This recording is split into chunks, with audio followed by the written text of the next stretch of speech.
بھی منا کے دیکھو، کبھی شب جمعہ کی جو شب بیداری، رات کو ساری رات کا قیام اور قیام اللیل بھی کر کے دیکھو، کبھی ساری ساری رات شب جمعہ، جمعرات اور جمعے کی درمیانی رات کو قرآن کی تلاوت بھی کر کے دیکھو، کبھی نہیں۔ لیکن جناب ہیپی نیو ایئر منانا، اب منانا کیسے ہے؟ منانا کیسے؟ مسلمانوں غور کرو، یہ وہ چیزیں ہیں جو آپ کے ایمان کو ایسا ایسا ایسا ڈیمیج کر رہی ہیں۔ جیسے ایک مکھی ہے، وہ لکڑی کو ایسا ایسا کھاتی کھاتی تب پتہ چلتا ہے جب لکڑی کو اندر سے بالکل کھوکھلا کر دیتی۔ امت مسلمان اپنے ایمان کو کھوکھلا نہ کرو، اسے مضبوطی بخشو۔ اگر چاہتے ہو اس دنیا سے سرخرو جائیں تو اپنے ایمان کی حفاظت کرو۔ ہیپی نیو ایئر آپ کے ایمان پہ حملہ ہے، ہیپی نیو ایئر یکم جنوری آپ کے دین پہ حملہ ہے، آپ کے دین کو کمزور کرنے کا ایک طریقہ واردات ہے، اور افسوس ہے کہ یہ امت بس پنجابی جاندے نے انے کتے تے ہرنا دے شکاری، بس جس کو جو کرتے دیکھا وہ کرنا شروع کر دیا۔ میرے دوستو، اب ہمارے چھوٹے چھوٹے بچے ہیں، چھوٹے چھوٹے بچے ہیں، 5 سال کا، 7 سال کا، 10 سال کا، 15 سال کا، ہم انہیں دیکھیں ان کی کٹنگ کرانا، ماں باپ ان کی کٹنگ کرا رہے ہیں، وال کٹا رہے ہیں، وال، اس کو گناہ ہی نہیں سمجھ رہا ہے۔ یہ کوئی کہتا ہے جناب پیالہ کٹنگ، کوئی کہتا ہے جناب فلاں کٹنگ، یہ کٹنگ وہ کٹنگ، بلکہ اس طرح کی کٹنگ، والوں کی کٹنگ کے متعلق نبی اکرم صلی اللہ تعالی علیہ وسلم نے منع فرمایا ہے، لعنت فرمائی ہے۔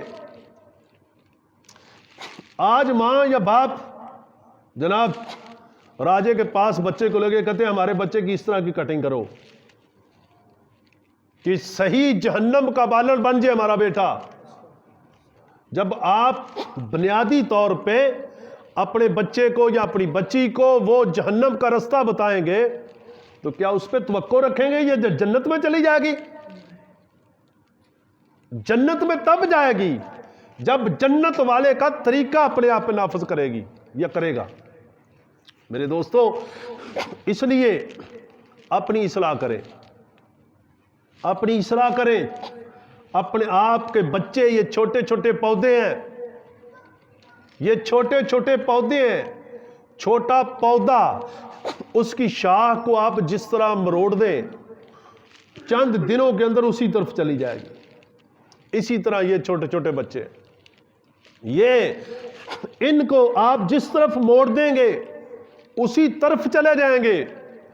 آپ ان کو کلب کی طرف موڑ دیں یہ کلب میں چلے جائیں گے، آپ ان کو مجرے کی طرف موڑ دیں یہ مجرے میں چلے جائیں گے، آپ ان کو شراب خانے کی طرف موڑ دیں یہ شراب کی طرف چلے جائیں گے، آپ جوے کی طرف موڑ دیں یہ جوے کی طرف چلے جائیں گے، آپ چوری ڈاکے قتل و غارت کی طرف موڑ دیں اس طرف چلے جائیں گے۔ آپ نے ان کو کلچر دینا ہے۔ ماں باپ ایک ٹیچر ہے، ماں باپ ایک اچھے استاد ہیں، اپنی اولادوں کی تربیت کرو، اور اولاد یاد رکھو اولاد صدقہ جاریہ بھی ہے، اور اولاد اور مال یہ فتنہ بھی ہے۔ اللہ تبارک و تعالیٰ اولاد دے کر آزماتا ہے، مال دے کر بھی آزماتا ہے، کسی کو اولاد نہ دے کے آزماتا ہے، کسی کو دے کر آزماتا ہے۔ مالک تو وہ ہے، مالک تو رب ہے، کسی کو مال دے کے زماتا ہے، کسی کو اولاد دے کے، کسی کو مال نہ دے کے زماتا ہے۔ اور جو دوست اپنے آپ کو غریب سمجھتے ہیں، آپ میں سے سب سے جو غریب ہے وہ ہاتھ کھڑا کرے۔ کبھی کوئی زندگی میں ایک دن ایسا آیا کہ جناب کھانے کے لیے کچھ نہیں تھا؟ شاید یہ بڑے بزرگ ہیں جو ان کی زندگی میں شاید آیا ہو، لیکن آج کا جو نوجوان ہے یہ دعویٰ نہیں کر سکتا، موجودہ اس دور کے اندر غریب سے غریب بندہ یہ دعویٰ نہیں کر سکتا کہ رات کو میں نے کھانا نہیں کھایا، رات کو میرے پاس کوئی چیز کھانے کو نہیں تھی۔ کوئی نہیں میرے دوستو، جب کوئی نہیں تو آپ کے نبی کے صحابہ کی زندگی دیکھو یار۔ جنگ احد کے اندر نبی کے چچا شہید ہوئے، 70-72 صحابہ شہید ہوئے، کفن دینے کے لیے کپڑا نہیں تھا، کفن کے لیے کپڑا نہ تھا۔ آج کوئی ایسی کوئی میت ہے جس کو کفن دینے کے لیے کپڑا نہ ہو مسلمانوں کے پاس؟